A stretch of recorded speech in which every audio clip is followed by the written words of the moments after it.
Permettez-moi d'exprimer toute ma joie de recevoir 3 FPT, une forte délégation à la tête de laquelle se trouve Monsieur le directeur,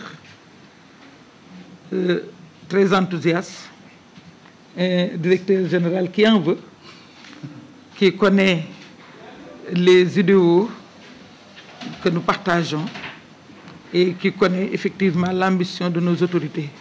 Monsieur le Président de la République, Bassirou Diomaye Diakhar Faye, et Monsieur le Premier ministre, qui ont mis au centre de leur politique les jeunes et les femmes, qui sont aussi nos cibles, Monsieur le directeur. Vous les avez compris tout à l'heure quand vous avez présenté ce tableau ô combien significatif, où on met l'ADER que j'incarne comme une mère au milieu de ses enfants, qui doit donner le sein à tout le monde, qui doit nourrir tout le monde, tous ceux qui travaillent avec l'ADER et dont l'ADER a besoin. Oumou l'a dit tout à l'heure, nous avons besoin de ce triptyque pour faire un financement pertinent. C'est le triptyque formalisation, formation et financement. J'ai l'habitude de le dire. Si on avait commencé par formaliser, former avant de financer, on n'aurait pas de perte de ressources. Il serait très facile de recouvrer. Donc vous êtes un maillon essentiel de ce triptyque parce que vous êtes chargé de la formation. Et comme vous le savez, l'ADER, dans le cadre de sa mission de définition et de mise en œuvre de stratégies de promotion de l'auto-emploi des jeunes et des femmes et de leur groupement d'accompagnement des porteurs de projets, de mobilisation de ressources, le financement de projets d'appui à la création d'emplois, a mis en place un dispositif d'appui intégré, alliant un volet financier et un volet non financier, la formation, l'assistance. Ce dispositif est ainsi mis en œuvre dans le cadre des projets et programmes pour lesquels l'ADER est l'organe d'exécution, notamment le projet d'appui à la valorisation des initiatives entrepreneuriales, PAVI, qui vient de boucler sa première phase. On l'a dit tout à l'heure, ça a été initié depuis 2019 pour contribuer à faciliter l'accès au financement et aux compétences de porteurs de projets jeunes et femmes, jeunes de moins de 40 ans bien sûr, initialement prévu pour la période 2020-2023. Il y a eu des contraintes et on l'a prolongé jusqu'en fin 2024. Doté d'un budget de 74,360 millions de francs CFA, le PAVI est financé sous forme de prêt sur les ressources de la BAD, le principal bailleur, avec 43,1%, du FAD, le Fonds d'appui au développement, toujours de la BAD, de 11%, mais aussi de l'AFD, l'Agence française de développement, de 17,6%. La part de l'État du Sénégal mobilisée à travers le budget de l'ADER-FJ s'élève à 28,2% du coût global du projet. Je le rappelle, le coût global, c'est de 74,3 milliards. Les 3 composantes qui structurent l'action du PAVI sont, dans un premier temps, la composante consacrée à la valorisation de l'entrepreneuriat dans les chaînes de valeur agricoles et artisanales. Vous connaissez les chaînes de valeur, donc l'agriculture, la pêche. La dernière fois, il y a peut-être un mois, on a financé, on a remis des financements et des bateaux en fibre de verre.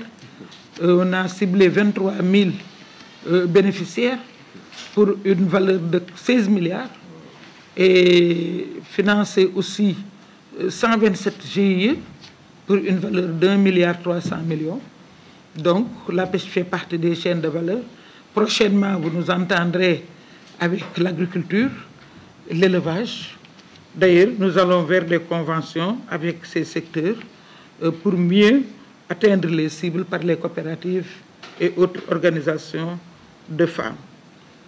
Donc, le projet devrait permettre de créer ou de consolider les initiatives entrepreneuriale dans les secteurs prioritaires. Les emplois directs sont au nombre de 65 000 emplois, près de la moitié pour les femmes. Les emplois indirects sont estimés à environ 100 000. C'est dans le cadre de cet ambitieux programme que l'ADER a signé des conventions de partenariat avec aussi bien des partenaires techniques et financiers afin d'offrir aux PME, TPME, bénéficiaires un parcours de l'entrepreneur répondant à leurs besoins de croissance et de compétitivité. Quand je parlerai de la territorialisation, je reviendrai sur le parcours de l'entrepreneur, monsieur le directeur.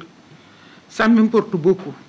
Nous avons adopté une approche territorialisée pour décentraliser les actions de l'ADER à la base et permettre à nos cibles de s'approcher des services offerts par l'ADER-FJ. Donc, l'appui non financier de l'ADER est matérialisé à travers les programmes de formation, d'appui à la formalisation et des services de développement dans une approche d'assistance technique permettant d'adresser un accompagnement sur mesure aux porteurs d'initiatives.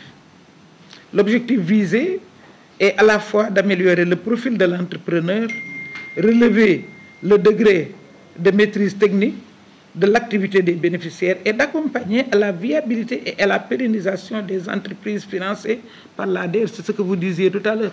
On n'a pas envie de lancer une entreprise et de le voir mourir, même pas un an après. Donc, nous avons beaucoup de charges. Il s'agira pour ce faire de catégoriser les besoins afin de proposer une offre de services adaptée, permettant à la fois de consolider l'entreprise et de renforcer les compétences techniques et managériales des entrepreneurs. À date, l'ADER-FJ a, dans le cadre du PAVI, formé 12 449 bénéficiaires et appuyé la formalisation de plus de 5 800 unités économiques, que ce soit GI, petites et moyennes entreprises, et même toutes petites entreprises, pour un montant global de 2 750 millions, dont 1 608 766 285 sur financement BAD et 150 millions sur financement AFD. Ces résultats reflètent surtout un cadre de partenariat dynamique mis en place entre l'ADER-FJ et les structures d'appui technique qui ont valablement bien contribué à l'atteinte des résultats satisfaisants du PAVI 1. Parce que, comme je vous l'ai dit, nous sommes à l'évaluation du PAVI 1 et nous allons enchaîner directement vers la formulation du PAVI 2. Et vous avez un grand rôle à jouer, j'y reviendrai. En effet, l'ADER-FJ a dégagé un montant global de 200 millions entre 2022 et 2023, répartis entre ses partenaires techniques spécialistes de la formation et de l'accompagnement technique.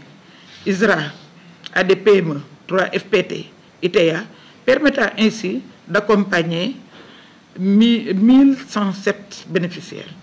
Entre 2023 et 2024, le montant alloué aux conventions de partenariat technique a atteint 1 185 millions sur fond de la BAD pour assurer l'accompagnement de 4 360 bénéficiaires.